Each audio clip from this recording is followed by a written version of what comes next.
I wanted to make a comment on the movie I saw last night, which was called Expelled, No Intelligent Design Allowed. The thing that got me thinking was the last interview segment with Richard Dawkins. It struck me that it must have been embarrassing for many scientists. He basically said he was 99% sure that an intelligent designer didn't make the cosmos. And then he went on to say that a possible explanation for the first living cell was it was introduced on Earth by an intelligent alien life.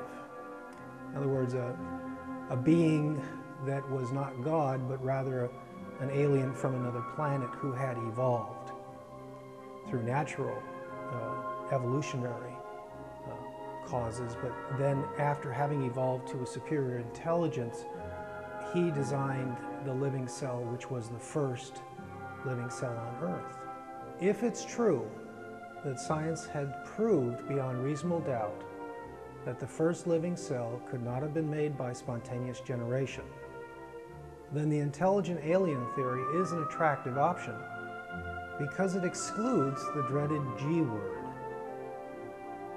And it's really that which I wanted to talk about.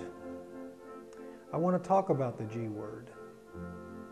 In all my conversations with atheists, it strikes me that when they say the word God, what they mean is a personal God that is intimately involved in the affairs of man.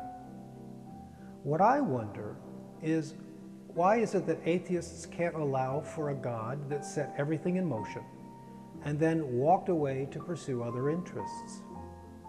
In other words, is the idea of any God just as reprehensible to atheists as a personal God? And if so, why? Is the idea of any God laughable to atheists because disease, starvation, and suffering exist on Earth? If so, then we are attributing to God those characteristics we find most precious in ourselves: compassion, mercy, and love. But who's to say that God has to possess those characteristics? In other words, why do we think God, if he exists, has to be at least as good as us? To me, the answer is obvious, but I leave it at that.